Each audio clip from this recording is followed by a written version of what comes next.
All right, welcome back to the YouTube channel. Thank you very much for tuning in. If you like the content, please remember to like and subscribe. Today we have some React content for you, mix of masculine stuff and relationship stuff and all that jazz. So I think you'll be entertained with it. All right, let's jump into the first one. This one is 10 years as a therapist, the number one thing that destroys your life without you knowing. So let's see what he has for advice. I've been a therapist for over 10 years, and there's a pattern that I see more consistently than any other, and it causes so much pain, it causes so much dysfunction, I already like and his it accent. literally affects every single area of your life. And one of the most frustrating things about this pattern is that a lot of the time it's encouraged. And it's encouraged by people that are supposed to love you, supposed to care about you, and ultimately it Care about comes at you. the cost of you being happy, you meeting your own needs.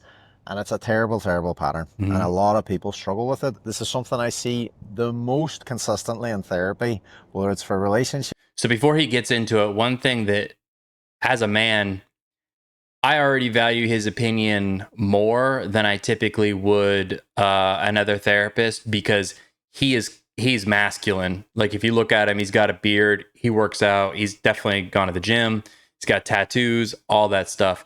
So if I think his is generic, like just therapy help. But if he was to tell me advice about being a man or man problems, I would listen to this guy way more than somebody that has an anime character as their profile icon, that type of person. So let's see what he's got to say. Or the person working on themselves, this is a pattern that shows up again and again and again. What this pattern is losing yourself, forgetting yourself, Oh and yeah. forgetting all about your needs and your interpersonal relationships and your dealings with others. You leave yourself behind.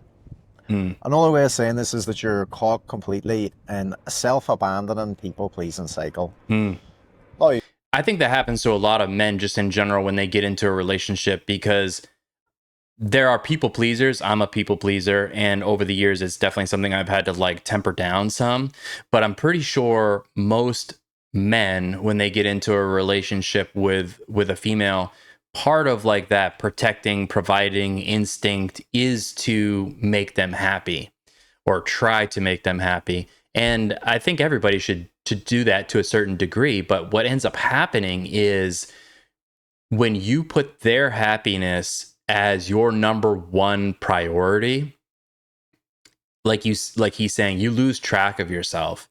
Before you know it, you don't do the things that you used to do. So say you like to go to the gym, right? And your partner doesn't like to go to the gym. And every time you get your bag ready and you're about to go out the door, if there's any friction, any strife, you feel like there's an argument that's going to happen, a lot of times people will make the mistake of saying, you know what, babe, you're right. I'm going to put my bag down.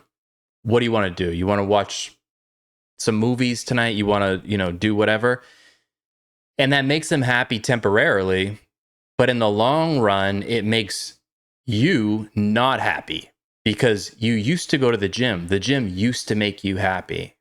But by people pleasing, you're going to be miserable in the long run, and then the relationship doesn't work out. It fails. So I agree with him so far.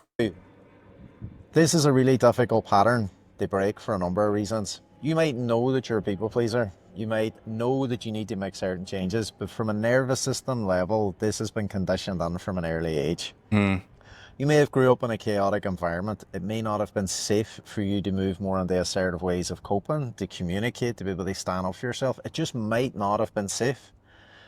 That means that another form of coping has to emerge, and very often this is what's known as appeasement or the fawn response, right? Which basically is Okay. another way of saying placating, people pleasing, trying to de-escalate and diffuse the situation. Other times this can be modeled. You may have had a parent that had to do this to de-escalate things. You may have seen them like overextending, overgiving, self-sacrificing in many areas. This is a really good point. I think a lot of this stuff, I mean, pretty much all of this psychology stuff, is things that you subconsciously observe, but don't necessarily know to put a label on it, right? Like maybe you had a mom and your dad was like super aggressive and she was very meek and she was just going along with things, right? So she's doing what he's talking about, placating your father. Or the flip side, maybe you had a mom that just absolutely browbeat down your father to the point where he couldn't even stand up for himself anymore, and he just did, the yes dear thing. um as a child, you see these things and you model these things, but you don't have the intelligence at that time to put a label to it and say, this is classic people pleasing, or what do you call it, fawning, etc. But like he's saying, it's now ingrained in our software pretty much that we will do that in the real world now and not even realize that we're doing it until one day you're like, why am I so freaking miserable? Areas of their life, and that becomes a conditioned response, and it can be in your unconscious template as well. That being said, this strategy is also a very disempowering way that we try and get connection. In your family system, you may have been seen as the good one, the reliable one, the self-sacrificing one, the martyr, and that might have been like your sense of identity, the visibility Mm. that was there, the only way that you got that sense of approval or acceptance or connection. And the problem with this is this then follows you in the other areas of life. It follows you Mm-hmm. into your career paths, your dealings with friendships, your relationships. And in a way, what ends up happening is you're teaching the other people in your life, they expect from you that you will always put yourself last, that you will Mm. always be available. That is very true. And it's a dangerous thing, right? Because you want to be there for your partner and you want to be there for your friends. And it really does suck to tell them no, because you're going to be disappointing them. Like if they need your help or if they really want to do a certain thing and you have no interest in doing it, you know that by saying no, it will disappoint them. And I think it kind of takes a little bit of a certain level of courage to know that you're going to disappoint somebody and to selfishly, I say selfishly because I think that's kind of like what society would label that behavior, putting yourself and your happiness first. They would say, that's selfish. And sometimes it is, but sometimes it's not. Sometimes it's not. Sometimes it's completely healthy. That you will always be accessible, that you will drop what you're doing to accommodate them because you've always done that. And that's what becomes Hmm. what they call the norm, Sets a the norm pattern. of that dynamic. It's the unspoken expectation that this is what they can expect from you. And it comes at the cost of your happiness, it comes at the cost of you meeting your needs. Hmm. And you may feel like a bad person, you may feel really guilty or selfish or whatever other language you want to use when you choose to think about yourself. When it comes to making a decision for yourself, you might be overwhelmed with anxiety, fear, guilt, self judgment. And all this is rooted on earlier patterns. It's So I think this is a one thing to note here with what he is saying is you may, like he was talking about people sort of patterning you and saying, you're always the available one. They'll drop everything if you ask them to. But I think people are easily trained.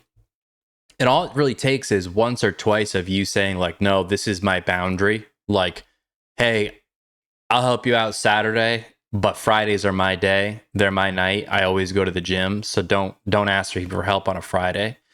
After a couple times of you reinforcing that and saying like, no, I can help you tomorrow, but I can't help you tonight. Tonight is my night. People get trained, and it ends up not being a big deal. They might be butthurt the first couple times you do it, but eventually they understand, and then it becomes, hey, Seth will help me out whenever I need to, except if it's on a Friday because he's busy on a Friday. No big deal. rooted in your condition, it's rooted in how you're coping, and it's also very much connected to your relationship with yourself, your self esteem, Hmm. how you value yourself. And a big part of this shows up in your communication. And the reality of this is, when we have a better relationship with ourselves, when we trust ourselves, when we feel safe in our body, we can express ourselves more openly. Never understood the When feeling you're caught in that safe in your body thing. self-abandoning, people-pleasing, leaving yourself behind cycle, what happens is you tend to mold yourself to the people and places that you're in. You don't Hmm. say what you really think. You don't say how you really feel. You don't ask for what you want. You don't put yourself forward for things. You don't take risks. You wait Mm. for permission from other people. You probably get everybody else's input before you'll share your own. You won't rock the boat. And because that, the authentic self is I think that happens a lot too in like the corporate world, right? So you go to work, if you have a corporate job, you're pretty much a professional at not rocking the boat, saying the politically correct things, saying and doing what your boss thinks you should be doing. And so if you're in that cycle and you work 40, 50 hours a week, 5 days, 6 days a week, if that's who you are at work and that's who you have to be, I think it can be pretty hard for people to, when they get home, to flip that switch off and say, no, I am going to rock the boat. No, this is not cool. I do not like this. Or no, I am busy. Or no, I do not want to go see that movie. I have other plans. I just want to sit home and play video games. Whatever it is, I think it becomes difficult for people to break out of that mold when the large portion of their life during their waking hours is having to be a people pleaser and not rock the boat and go along with everything and be that, what do they call them? A sheeple. So that's a little bit of like a symptom of corporate America, I guess. never really seen. The you, the real true you, is never really seen. And you lose sight of that, you're not connected to that. And that's probably the biggest thing that you actually lose, because the real you's never really witnessed, it's never really accepted and Hmm. validated, and you're constantly having to mask how you feel and mold yourself to the people around you. Now, if you're Like a doing this in chameleon, kind of. relationships, what ends up happening is you're going to carry a lot of guilt, self-judgment, anger, frustration, and most importantly, probably resentment and Hmm. anxiety, because you're trapped in cycles that's very difficult to break, because you're getting your connection at the cost of the self, you're getting your connection through self-abandonment, you're molding yourself. I can say for a fact that I have experienced that personally, where I've been in a relationship and I've lost myself, like he's talking about, where before I knew it, I no longer did the things that made me happy anymore. I no longer put my even wants or desires out there anymore because they either got rejected all the time or it led to a fight and it was just like not worth the hassle. But after a while, like he's saying, resentment and frustration built to the point where it boiled over. And then I realized, like, I don't even do anything that I used to like to do anymore. Like, who am I? It's time for a change. It's taken me a long time, long time. I'm 42, pretty much old as dirt. But it's taken me many, many, many relationships to realize that, like, you can't go down that road and get to the point where it boils over, because when it boils over, like you can't like put the water back in the pot, right? Like you can't put the genie back in the bottle. It's kind of the same thing. Like resentment doesn't go away with an apology, unfortunately. It lingers, for years. So now I really try to operate under the game plan of, if something bothers me, I address it right away, because I think resentment is probably the number one thing that leads to failed relationships over time. Into these different versions of yourself to try and get by. But the problem is you're teaching these people what they expect from you at the cost of you meeting your own Yeah. needs. You're teaching them what they can do to So you. how do we end up breaking the cycle? A lot of us, we have to work on the fairness of expressing your thoughts, your feelings, asking for what you want, and getting comfortable with saying no. That's a Hmm. huge thing in the beginning, is developing the tolerance within yourself to be able to say no to somebody else's request, to Hmm. deal with the discomfort that comes with them not being happy with your decision, It is be able to uncomfortable. self-soothe and regulate the anxiety that you feel when you've had the audacity to say no. Do not feel like you need to manage their expectations, manage or regulate their emotional response to your no.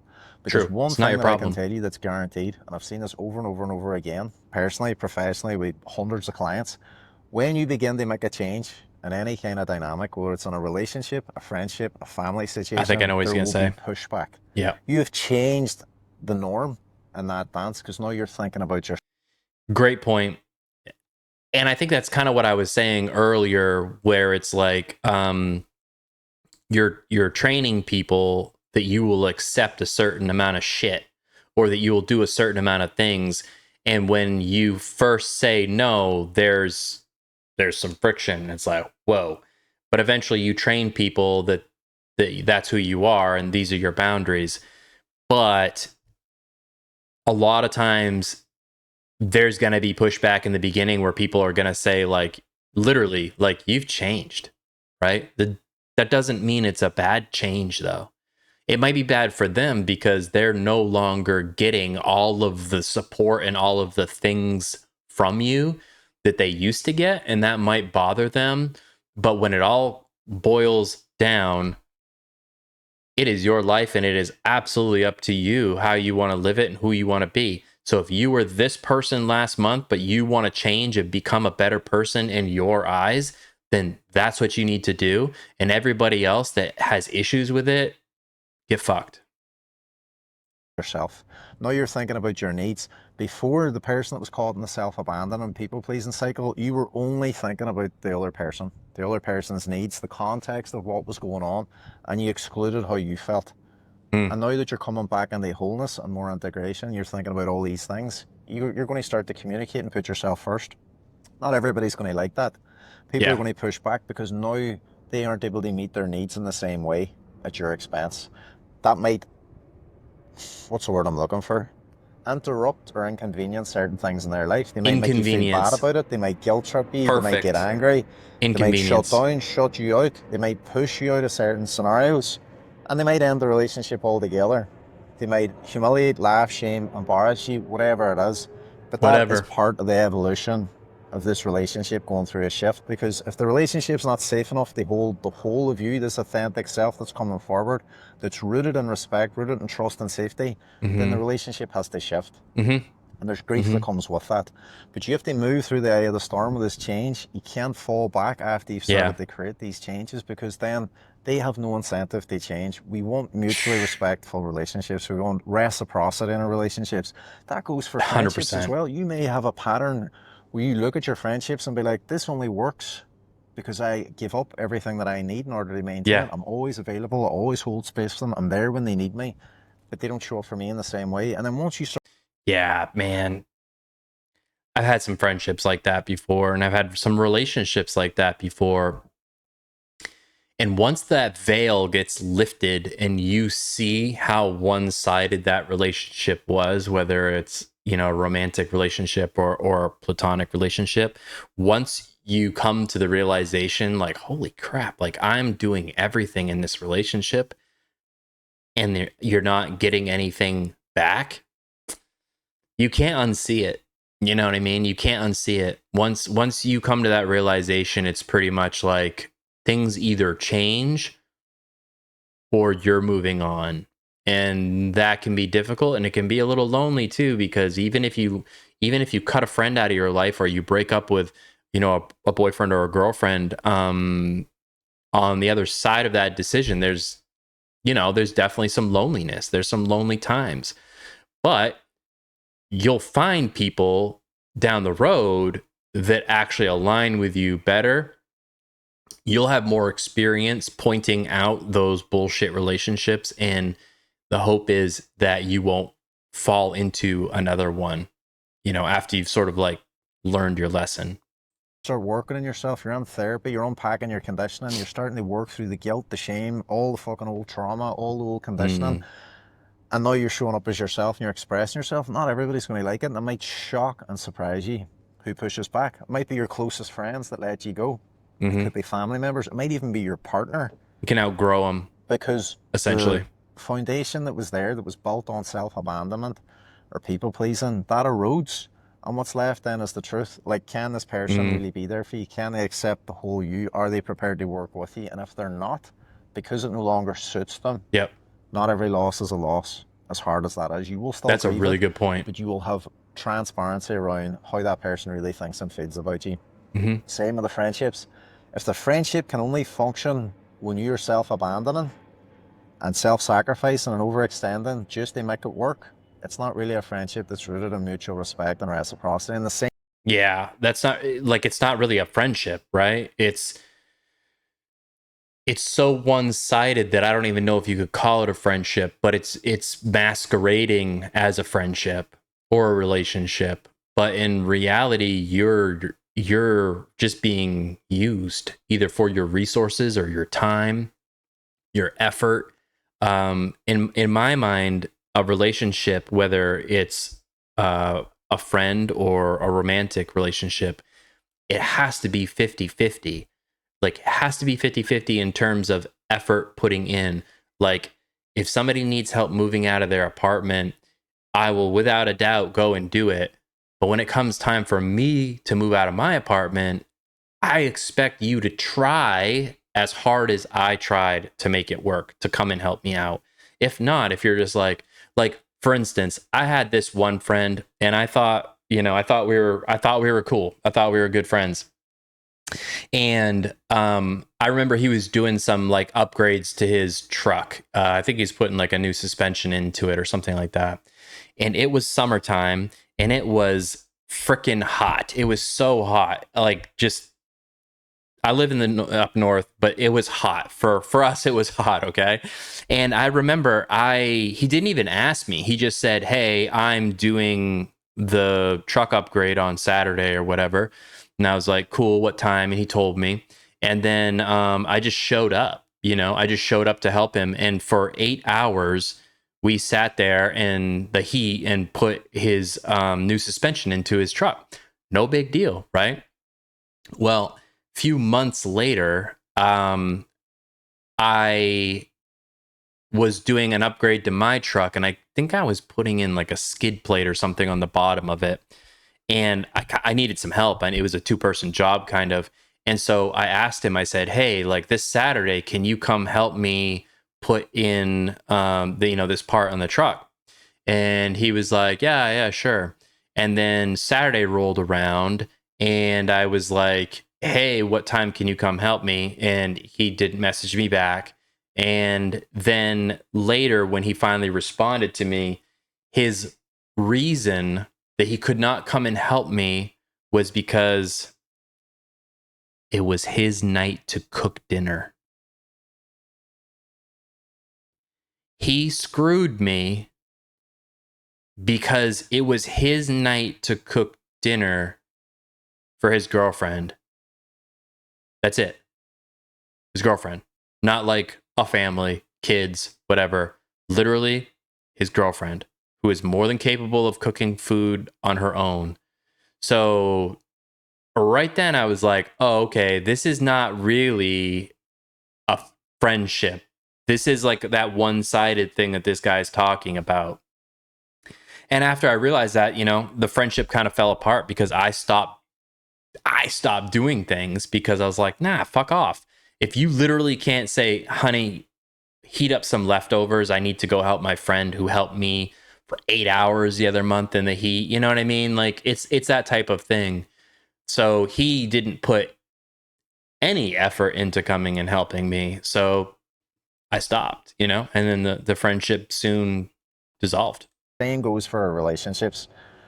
And this is why it's so important to recognize the link between the people pleasing coping style, rooted in conditioning, rooted in your belief systems, maybe your early childhood behavior that was modeled, the nervous system response, fight, flight, freeze, Hmm. fawn, being Never able to heard the understand how fawn all this thing. fits, working with your nervous system, working with your conditioning, working with your identity, coming back on the wholeness, the fairness of expressing yourself, being able to regulate how you feel, being able to move through conflict and recognize I don't need everybody to be comfortable with my opinion. I don't need everybody to Mm, be comfortable with my decisions. super You important. need to be comfortable with that. You need to lead from that place first and foremost.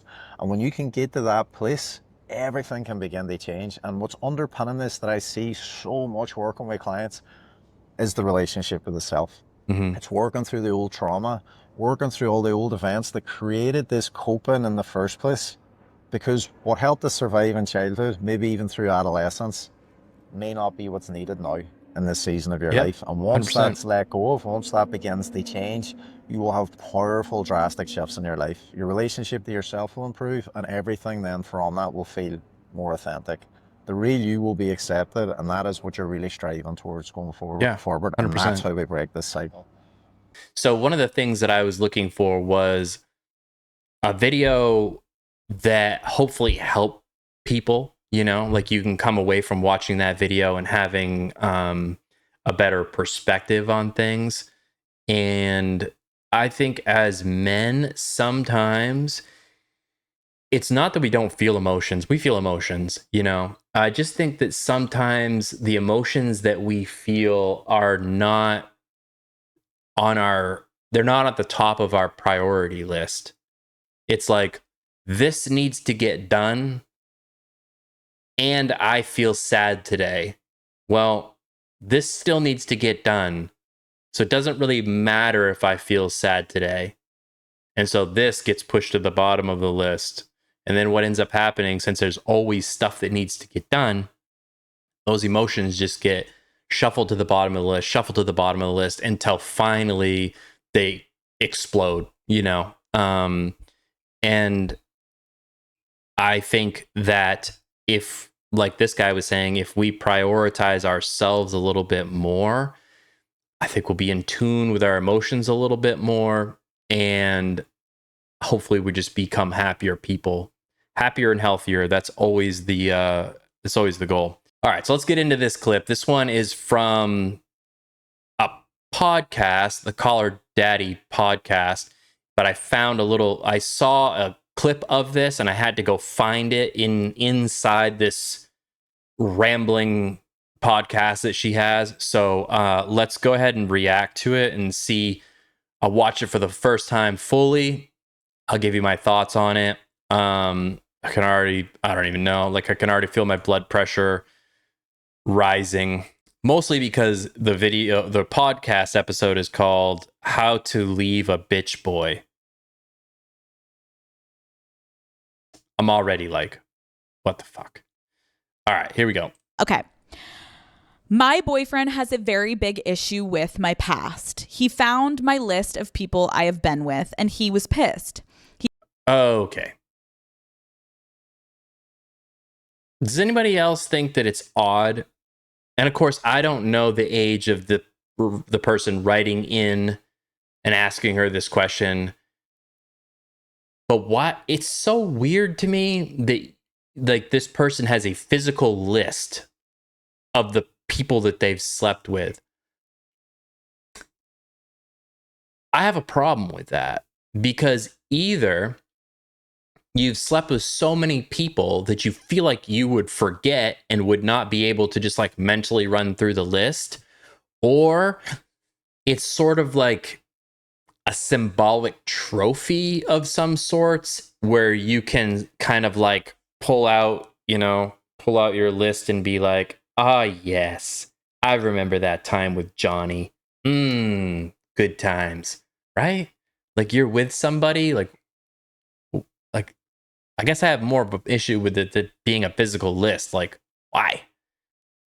He actually broke up with me initially, but after a while, we got back together. The issue now is I feel like he is constantly making judgmental comments about me being easy or having a high body count. He always says he's just kidding, but how can I get him to stop caring that I was with guys before him? I'm obsessed. I feel like every single girl has a list of the guys she's ever been with. Like, I would say probably quality women do not have a list. I think there's a certain type of woman that has a list of the people that they've slept with. And it's not even like, I'm not even saying like, oh, they only sluts have that or whatever.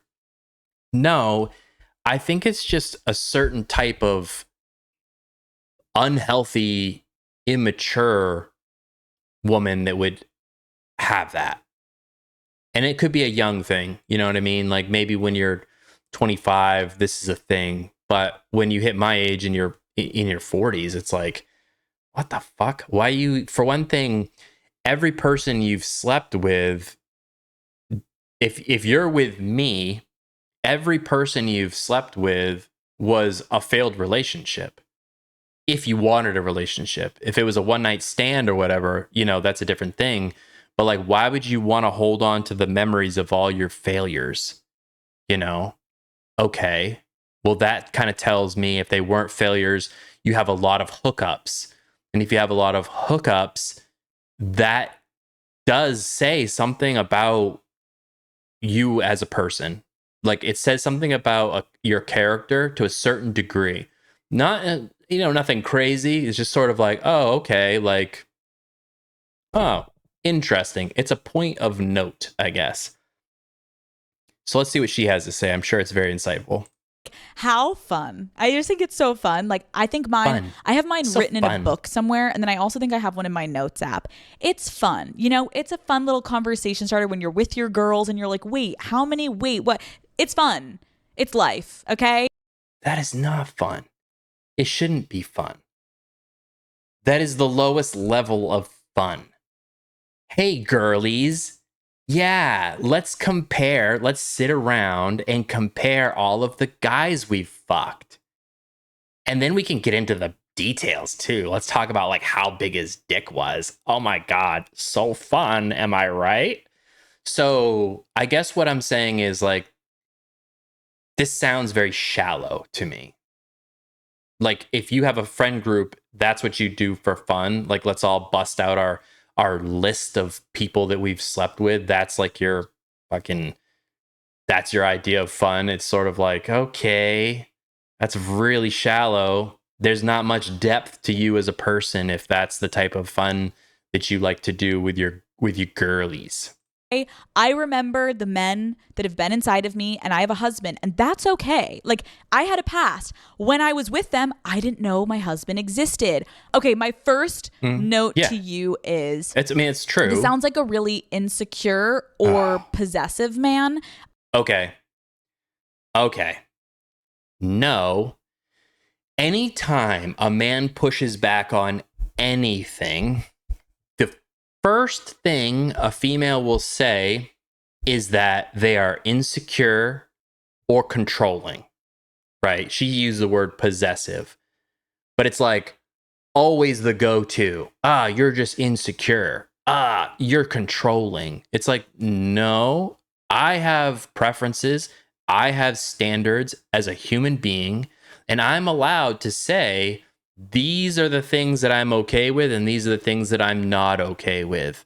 Now, they're in a relationship, so if he's not okay with her past, he needs to break up with her because he should not be making her feel bad about her past. That's not the point. You shouldn't make somebody feel bad about their body count. But it is absolutely okay to leave somebody if their body count is too high for you personally.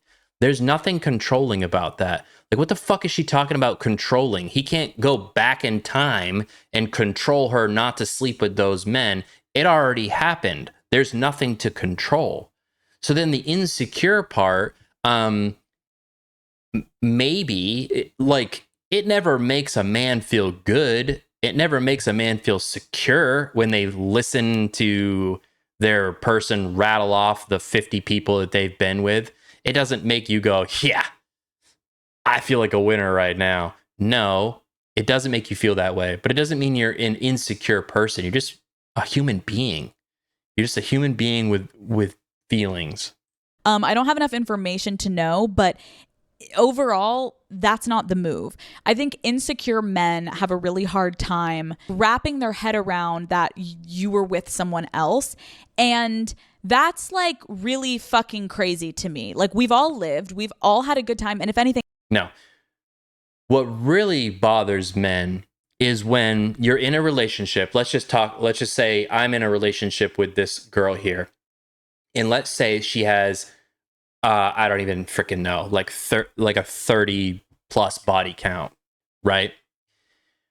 What happens is when I do everything that I feel like a nice man should do, I bend over backwards. I'm like, okay, I'm going to go mow the lawn and I'm going to do this thing. I'm going to plan these sweet dates and then I'm going to do this and then she's going to love me and then she's going to sleep with me. And then you get the whole like, I'm not in the mood. You need to do more around the house. That would make me more in the mood to have sex with you. That's when it becomes a problem because we know, anybody knows that those 30 men that she slept with, some of them did not do the dishes first. Some of them did not mow the lawn first.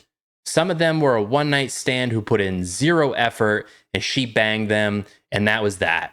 So then when we, the person in the relationship, when we are held to a standard that these 30 other men did not get held to, it's fucking irritating. That's what it is. It's nothing about being insecure. It's just, what the hell? It's like if you went to, I don't know, you went to a car dealership and you bought your car on a Monday, and then on Tuesday there's this huge sale and people were getting it half off. It's like, well, why am I paying full price for it? Bad timing, you know? So it's the same thing. 30 dudes ran through her and didn't put out any effort, and then all of a sudden, in order for you to get the same perks, you have to be held to this higher standard. And it's like, fucking wait a minute. No. That's the thing. It's not insecurity, it's irritation.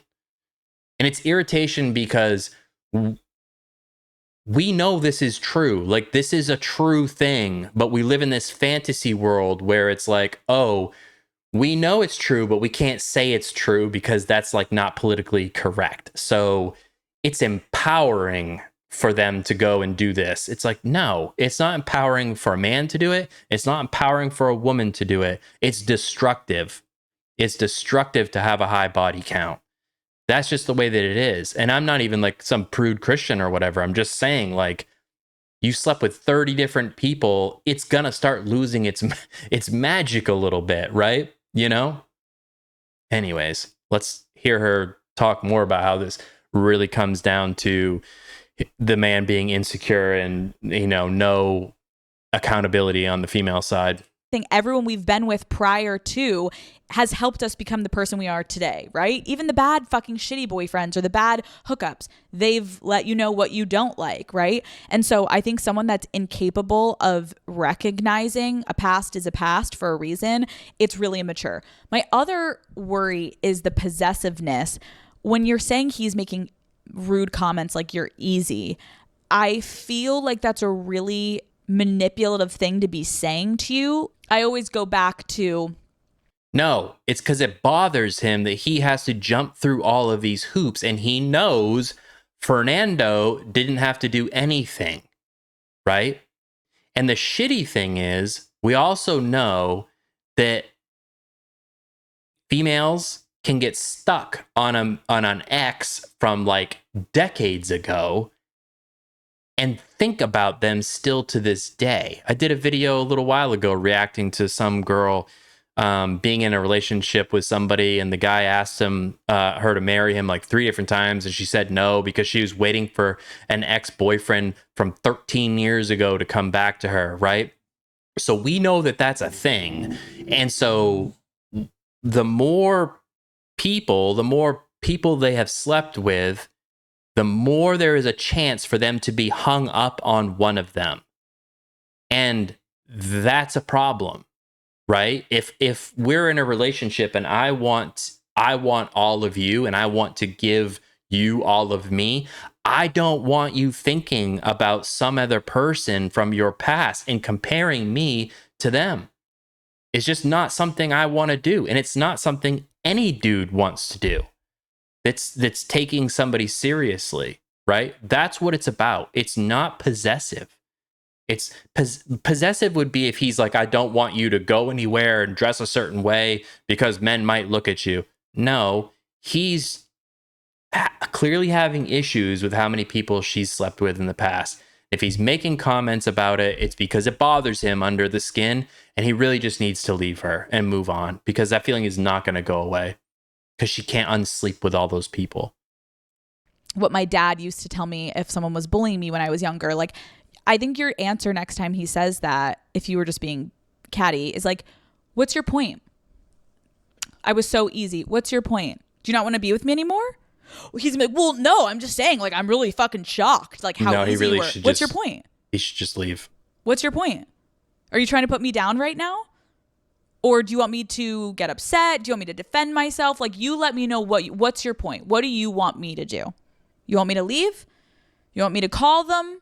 Do you want me to detail everyone for you? Do you want me to pretend you're the first person I've ever had sex with? Like, what do you want? What will make you feel better? You little fucking bitch boy with a micro and a fucking half chub. Isn't that interesting? Wow, she pulled out like all the cards with this one. All of the, you could, like, if I was a betting man, I could have been like, you know what? She's going to call him controlling. She's going to call him possessive. She's going to make some sort of little dick joke and, you know, body shame and start insulting his manhood. And then, I don't know if she did this yet, but then, like, you know, you're bad at sex too. Like, that's the go-to when you want to disregard all accountability. Crazy.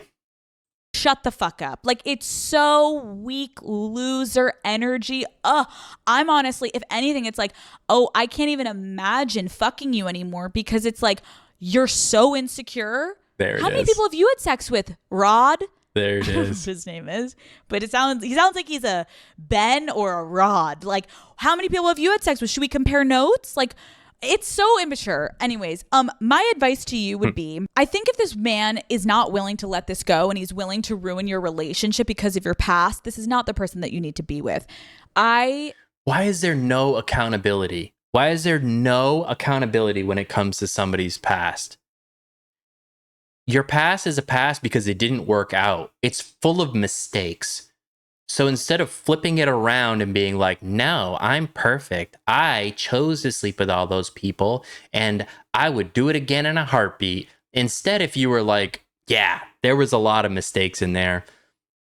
I got swindled a couple times. I thought this one was going somewhere and it didn't. This one was a drunken mistake, etc. That's way more human than this bullshit of like, I can do no wrong. And I think that is also the really irritating part. This guy, and this is also the thing, like, lately has been this big push, like, for women that are on OnlyFans to be able to date whoever they want still, and the other person should not judge them for like their career. It's just my job. It's just what I do for a job. Yeah, there's many jobs out there, Sally. You don't need to get bent over and railed Bonnie Blue style, right? And I don't need to be okay with that. You can do it, that's fine, but I don't need to be okay with that. And that should be respected. I think it is completely normal in a relationship to talk about your past with your partner. Yep. Obviously not in a way that you're like, me and Gerard used to fucking do that together on Saturdays. This reminds me of that. Like, no, you're not bringing fun, positive things from previous relationships into your new relationship. But without a doubt, with Matt, I have absolutely probably talked about every single serious ex that he and I have both had. Yeah, that's and healthy. We've talked a lot about I agree with the her. things That's we healthy. learned from those relationships, or the triggers that we had from those relationships, Yep. or things that we didn't like about those relationships. Growth. Because I can say this just coming from my own perspective, and I don't know if this is obviously for everyone, but Matt and I, from pretty early on in our relationship, agreed that being super open about our past and our exes and our just like experience with them in those ways allowed us to get to know each other more and grow with each other. Yeah, absolutely. That's healthy. That's healthy. What started this conversation, though, is not this, what she's talking about, and that was not healthy. I think you should be asking your partner about their exes.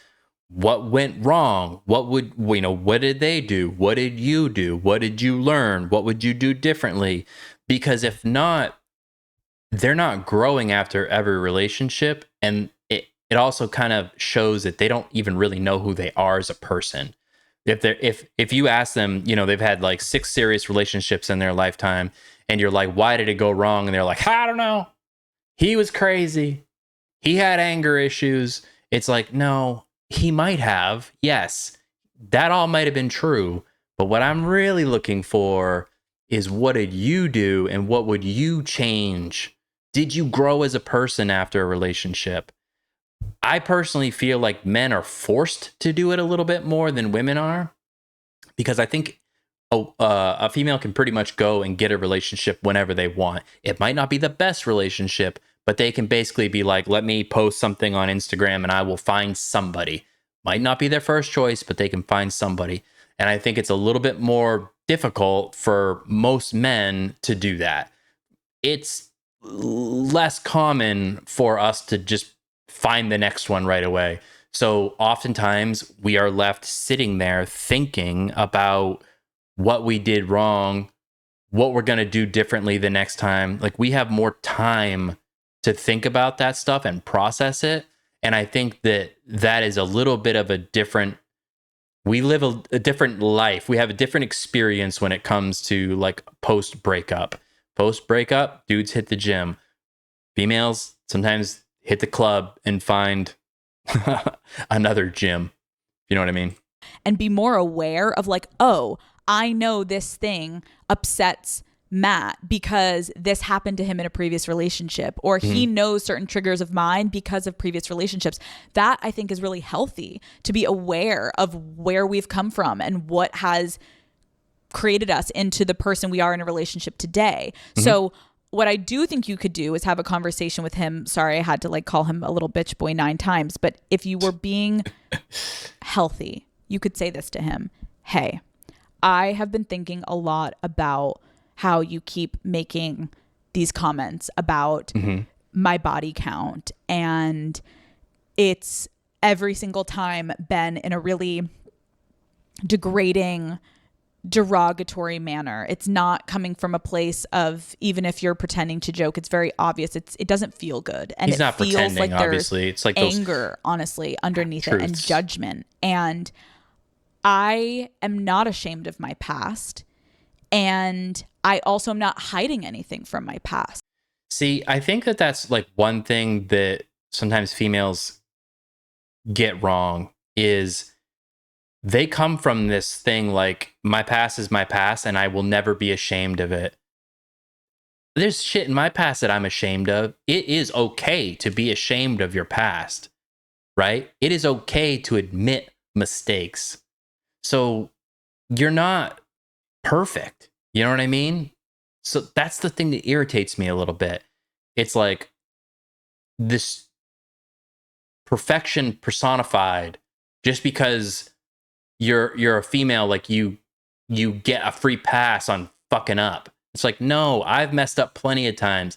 I regret things in my past. I would do things differently. I'm ashamed of certain things in my past.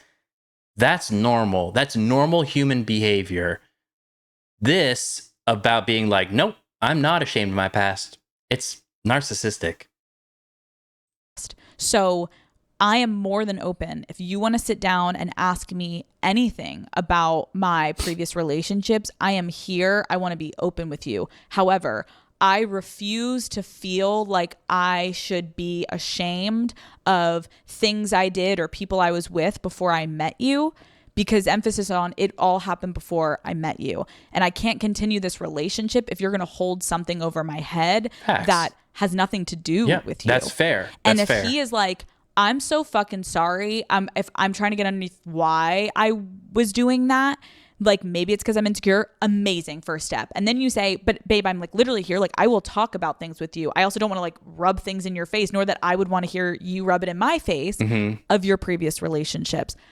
Unfortunately, the way that he's being so childish and immature in the way he's jabbing at you, I don't know if that's going to be his response. Who knows how old he is? And what I can he tell literally you is, might be childish. sometimes it takes He might leaving be like someone 22. to, sure, let him go grow up, and one day maybe a woman will meet him when he's grown up, but you shouldn't have to fucking train a man to grow up. Oh, yeah, that's not you're on perfect, you. Okay, we girl. only have one fucking life. Like, don't have to do he can handle his anything. business and you should yours. Don't stay with a man that is going to make you feel smaller or less than and ashamed of something that at the time either was a great memory in your life or not a great memory in your life. Regardless, it happened to you. You can't take it back. You want a partner that loves you for who you are. Men are so fucking lame. Like, I can't. Okay. If I robbed a bank and I was like, listen, that is just my past, you need to deal with it. You might be like, I don't know if I want to date a bank robber. for me to be like, dare you? How dare you judge me in my past? Listen, I only held everybody up at gunpoint and possibly shot a couple people and stole some money.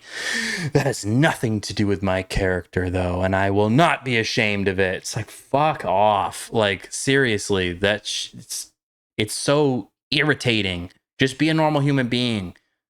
Admit that your past isn't rosy, you know? And it's absolutely, again, not to do so long-winded here, but it's absolutely in his right to not want to sign up for that shit.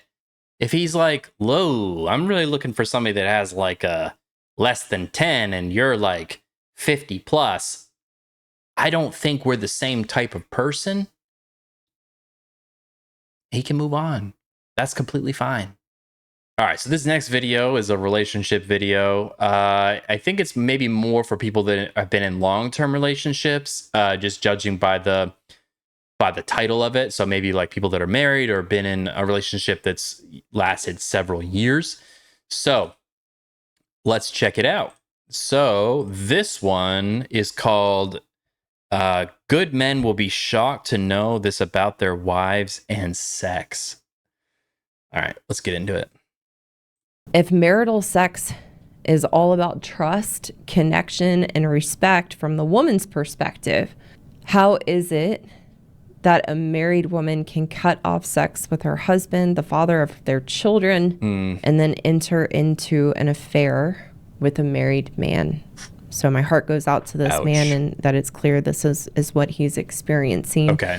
And so just for some context, it seems like this is the style of show where you can like write in to the show with a problem and then she is going to talk about it.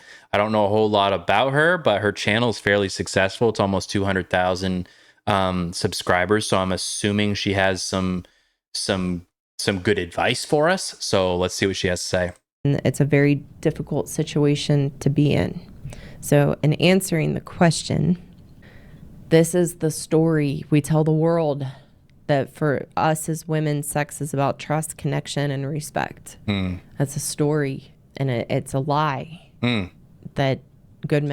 I say I would have to agree with her on that one because, and I don't know exactly what she's going to say, obviously here, but I do see this theme pop up a lot around this sort of like either lack of intimacy or a sexless marriage.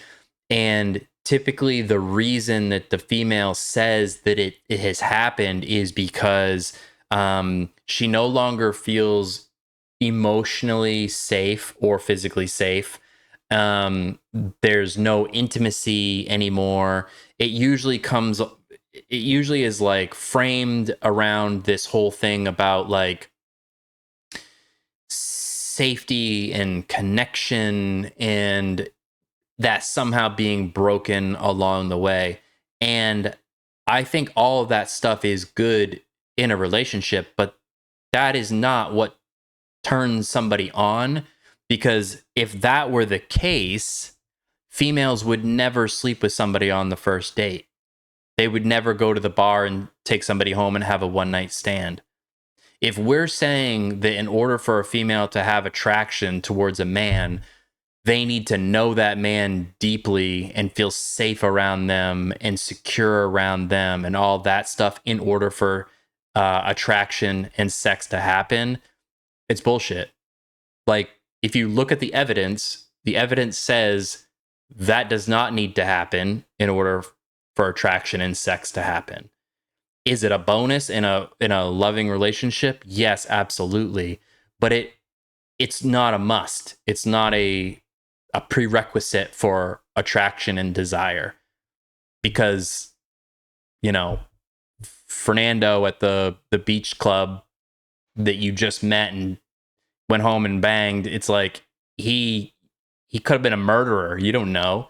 So you clearly did not feel safe to that level that you are requiring of your husband, right? Who, if you've had children with them, you should feel safe and secure anyways. But anyways, so let's see what she has to say about that. Men don't know any better, and Sex is a tool we use to get what we want as women, and we will Yeah, abandon everybody our knows that. responsibilities, abandon our marriage, the man we say we love the most, and go run off with someone who has no connection or respect for us, and there's no trust there. So that's just a story. The reason we cut off sex is because we marry for the wrong reasons. Oh, okay. What's We this cut off take? sex because we got married to be taken care of, and the unrealistic expectation that our husbands are supposed to make us happy. When men can't live up to our ridiculous expectations, standards, and the ever-moving goalposts Right. of our demands, we cut off sex. I will say that I think that I have seen this happen quite a bit in certain relationships where it's like in that building phase, right? Like a couple dates, they get married, then once they get married, now maybe they're like building a house, and then once the house is built, now they're gonna have a child, and then once the first child is born, now they're gonna hit, now they're gonna want the second child, and so the second child is born. But then it's almost like when it gets to a certain point where everything that the female wanted is now attained from the male, there's like no need for the male anymore.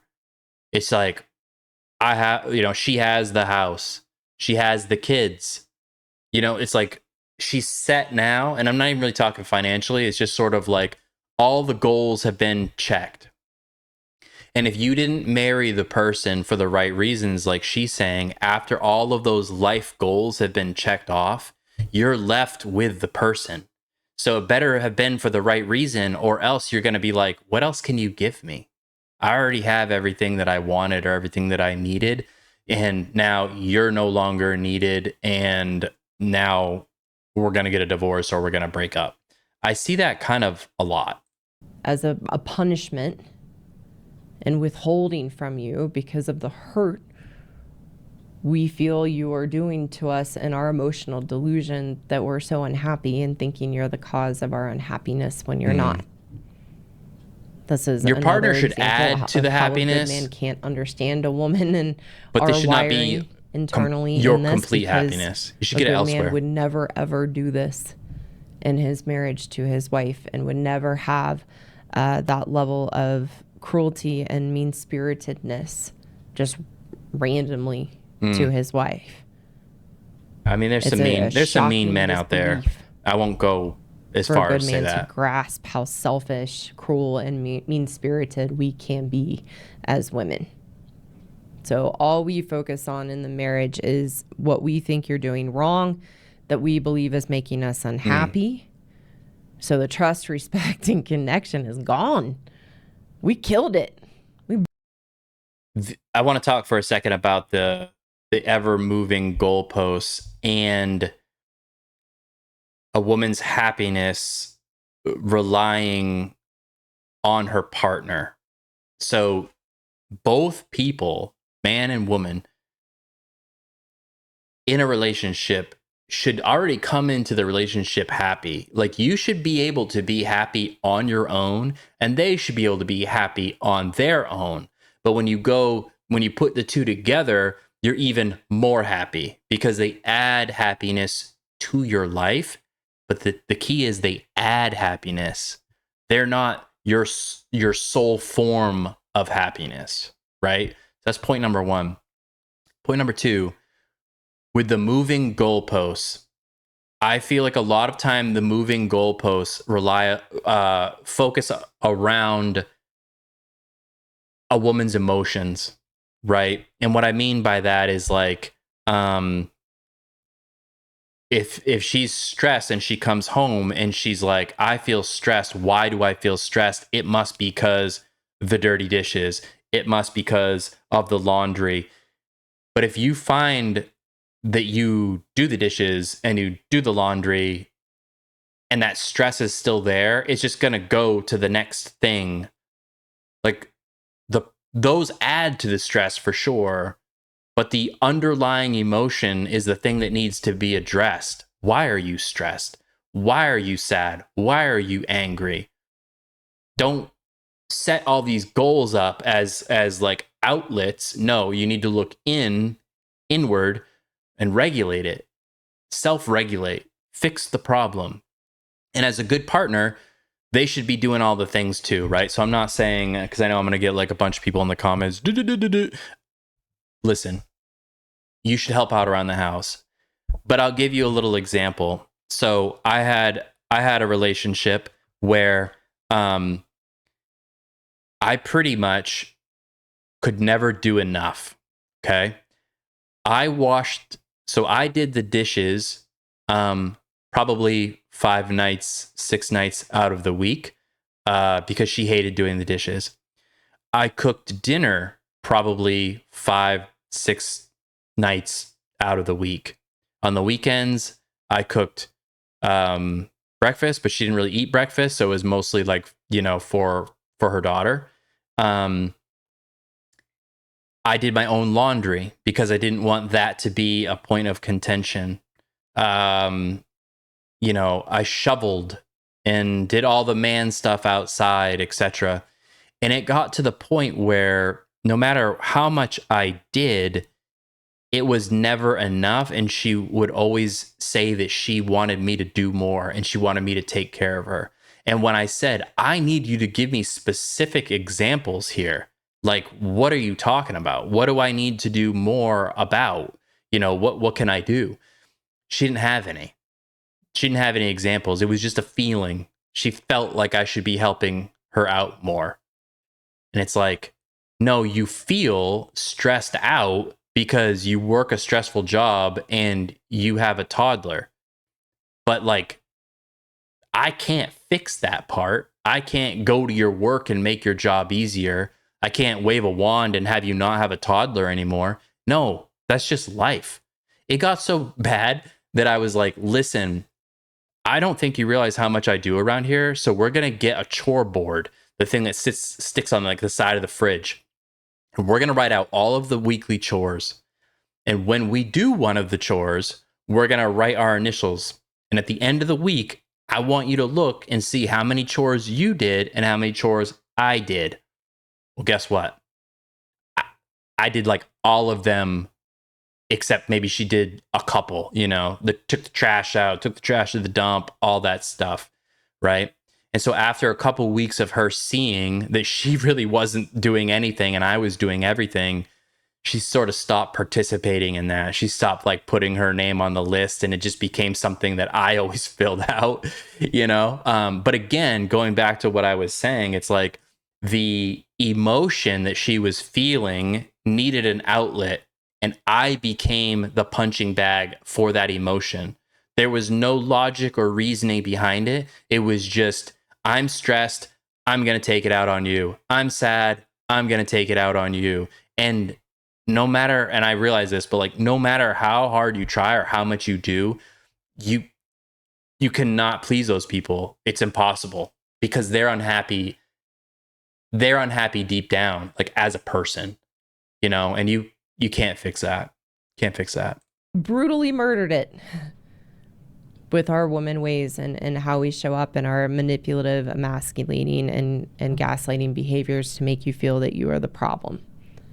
And then the hurt and the blame we have towards you for our miserableness. We can't see our own role and our own choices and our own behaviors that are making us unhappy. From that place, it's hard for most people will too, then but have an affair because they feel you've let them down. They feel entitled and are extremely selfish to go find someone to fill that emptiness and make us happy, which they won't be able to do it either. Yeah. You want to watch Why Married Women Cheat under the live tab on the channel to get more of a more in-depth perspective to this. But some women will find a married man to have an affair with because he's miserable, often because of what his wife has done to him. A bunch of broken her people. Emasculation. And the woman that's after him is in her facade So he thinks she's wonderful. Mm-hmm. And how could her husband treat her so poorly? She's so wonderful. Right. And then they have an affair. Yeah.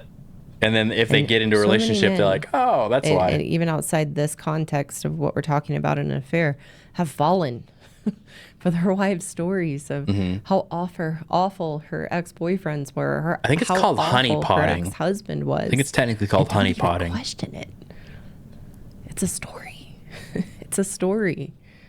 So the emotional connection that a married woman and a married man make from their own being miserable in their marriages is that emotional connection is a fantasy world. It's not based in reality. It's based in this fantasy of coming together and having something new and being able to relate to each other.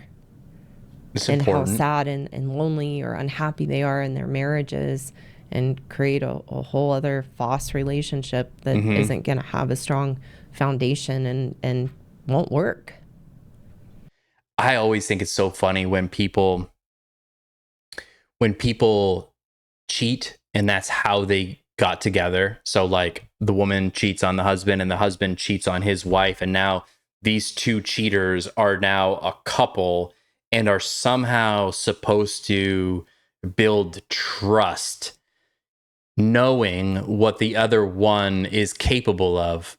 It's like, that is the weakest foundation to start a relationship on that there is, probably. And I like to think of it a lot when I tell people, like, how you meet the person and how you start the relationship with somebody matters. Because if they cheated on their partner to be with you, they will 100% cheat on you to be with somebody else if the opportunity arises and they feel that that's the better choice, right? Maybe they won't ever get that option to cheat, and so that they won't, but it is 100% in their character, because you know for a fact that's how they got with you, right? So if you're ever in that situation, do not get into a relationship with somebody like that. You're pretty much gonna pay that pain later on down the road. Again, we're wired different. Men make a vow, make a commitment, and mean it. As women, we say our vows, but they're empty words. There's no commitment behind it. We don't even realize what we're saying or that we're even making a commitment. We haven't thought about the long haul of a marriage. We've just thought about That's the a bit wedding extreme, day, but I will say, or what we want out of marriage. some truth, but don't think of what we have to do to actually make the marriage work and make it good, or what we need to do for ourselves to be happy in ourselves. And because then there's no commitment behind those vows, we can't see how our choices, such as having an affair, married man or not, I don't know about this part affect here and impact our kids, our a female husbands, not other knowing about the commitment and stuff Just like that. I no think awareness of that, because we feel entitled I think they know. to what we want. I we will think say will make that us happy. there's So a lot the of solution entitled here, people women, out there. You've got to learn to be happy in yourself, to feel good about who you are. You need Men to grow and women up need to be happy. and get out of the fantasy land that your husband is supposed to make you happy, and that there's some other man out there that will make you happy. No, wherever you go, there you will be. It's you.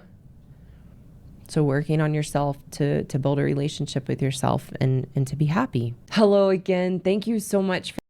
All right. So I agree with a lot of what she was saying there. She maybe went a little extreme when she was describing, like, females don't know the commitment that they're making. They're just wanting the wedding day. I think that's some of it. I think there's too much emphasis on the actual wedding day, in my opinion. I think it's silly to waste all that money and whatever, but it really is, like, all about, the woman in that case and her special day and all that stuff. But this really boils down to, people need to be happy on their own. You don't want your happiness to be dependent on anybody else. And I think there's a lot of people out there that are not that way. And so when they get into a new relationship and they feel happy, what it really is they're temporarily distracted from their self. And then after a while, when the newness wears off and the mystery wears off and they have their partner completely figured out and they're comfortable with their partner, there's nothing else to learn, then there's no more distraction. And then they're left with themselves. And then it becomes, I'm not happy. I was happy in the beginning. So therefore, this relationship must have broken. It must have gone bad somewhere along the line. But really, the relationship probably is, for the most part, the same. It's just the newness wore off and you're no longer distracted by that shininess and you're having to deal with your own shit. And that's a problem. That's a problem for most people. I think most people don't even spend enough time alone to even strip away all the distractions and kind of learn themselves, like figure out who they are. I think everybody's so quick to find something quote unquote better. And I don't think sometimes there is no better. You had the best. It's just you were broken. So you have to fix yourself first. So I agree with most of what she said with the moving goalposts and things being a little bit, I'm going to call it a delusion of unhappiness, but I don't mean that the feelings aren't real. I'm saying that the delusion is the feeling that the other person is the reason that you're unhappy, and all you need to do is find the right person and you'll be happy. You find the right person, you should be happier, not just happy, right? You should be happier with your partner. Thank you so much for watching. Again, my name is Seth. If you enjoyed this video, you got anything out of it, please like, comment, subscribe, leave a comment below so we can chat about things. And if you like this video, I drop one reaction style video a week and one long form content video per week. So be sure to subscribe. Check out these videos over here because they're similar and I think you'll like them as well. Thanks. Appreciate you.